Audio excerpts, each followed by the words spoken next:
പരിപ്പ് കറി ഉണ്ടാക്കുമ്പോൾ ഈ ഗ്യാസ് വരാതിരിക്കാൻ ഒരു കുറുക്ക് വഴി ഉണ്ട്, അതറിയോ നിനക്ക്? നല്ല രീതിയിൽ വേവാനും ഹെൽപ്പ് ചെയ്യും, അതുപോലെ തന്നെ ഡൈജഷനും പ്രോപ്പർ ആവും, ഈ ഗ്യാസ് കീഴ്വായു ഒന്നും ഉണ്ടാവില്ല. ഇന്ന് പരിപ്പും പപ്പായൊക്കെ ആയിട്ടാണല്ലോ, നാളെ ഗ്യാസ് ഒക്കെ വന്നിട്ട് നീ ലീവായിരിക്കില്ലേ? ശരിക്കും ഈ പരിപ്പ് കറി ഉണ്ടാക്കുമ്പോൾ ഈ ഗ്യാസ് വരാതിരിക്കാൻ ഒരു കുറുക്ക് വഴി ഉണ്ട്, അതറിയോ നിനക്ക്? എനിക്ക് അതൊന്നും അറിയില്ല.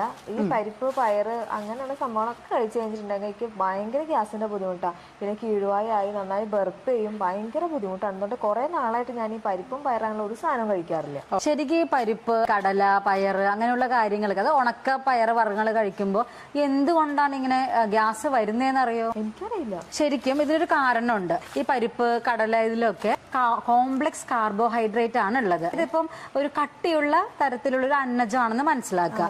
അതുകൊണ്ട് തന്നെ ഇത് വളരെയധികം നാരുകൾ ഇതിൽ കൂടുതലാണ്. കട്ടിയുള്ള അന്നജം ആയതുകൊണ്ട് തന്നെ നമ്മുടെ വയറിനെ ഇത് കംപ്ലീറ്റ് ആയിട്ട് ദഹിപ്പിക്കാനുള്ള കഴിവ് നമ്മുടെ വയറിനില്ല. കംപ്ലീറ്റ് ആയിട്ട് ദഹിക്കാത്തത് കൊണ്ട് ഈ ഫുഡ്, ഈ പയറൊക്കെ നമ്മുടെ വൻകുടലിലോട്ട് പോകും. ഇത് കംപ്ലീറ്റ് ആയിട്ട് ദഹിച്ചിട്ടില്ലല്ലോ.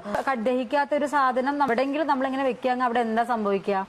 പുളിക്കാനായിട്ട് തുടങ്ങും. ദഹനം പൂർത്തിയാവാത്ത ഈ പയറ് വൻകുടലിലോട്ട് എത്തുമ്പം അവിടെ വെച്ച് ഫെർമെന്റേഷൻ നടക്കും. ഈ ഫെർമെന്റേഷന്റെ ഭാഗമായിട്ട്, അതായത് ഈ പുളിപ്പിക്കലിന്റെ ഭാഗമായിട്ട് അവിടെ കുറച്ച് ഗ്യാസസ് ഉണ്ടാവും. അതായത് carbon dioxide, hydrogen, methane പോലത്തെ ഗ്യാസുകൾ ഉണ്ടാവും.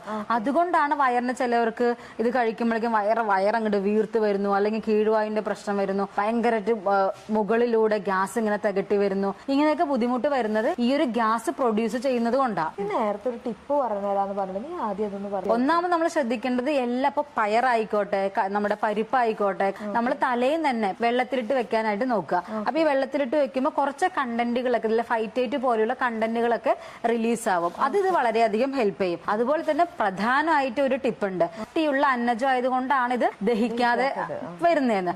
അപ്പം കട്ടിയുള്ള അന്നജത്തിനെ സിമ്പിളാക്കി മാറ്റിയാല് കാര്യം ഈസി ആയിരിക്കും. അതിന് വേണ്ടി ഹെൽപ്പ് ചെയ്യുന്ന ഒരു എൻസൈം ഉണ്ട്. അതിന്റെ പേരാണ് ആൽഫ ഗാലക്ടോസിഡേസ് എന്ന് പറയും. ഈ എൻസൈം ഉണ്ടെങ്കിൽ ഇത് നന്നായിട്ട് ഡൈജഷൻ നടക്കാനായിട്ട് ഹെൽപ്പ് ചെയ്യും. അതിന് വേണ്ടിയിട്ടാണ് ഈ പപ്പായ, ഈ കടല, പയറ്, പരിപ്പ് ഇതൊക്കെ കറി വെക്കുമ്പോൾ നീ ഒരു കഷ്ണം ഇതുപോലെ പച്ച പപ്പായയുടെ ഒരു കഷ്ണം ഇട്ടാല് നല്ല രീതിയിൽ വേവാനും ഹെൽപ്പ് ചെയ്യും, അതുപോലെ തന്നെ ഡൈജഷനും പ്രോപ്പർ ആവും, ഈ ഗ്യാസ്, അതുപോലെ തന്നെ ഈ കീഴ്വായു ഇങ്ങനെയുള്ള പ്രശ്നങ്ങളൊന്നും ഉണ്ടാവില്ല. ഇത്ര വർഷമായിട്ട് ഞാൻ പരിപ്പൊക്കെ ഒഴിവാക്കിയിട്ടിരിക്കുന്നു.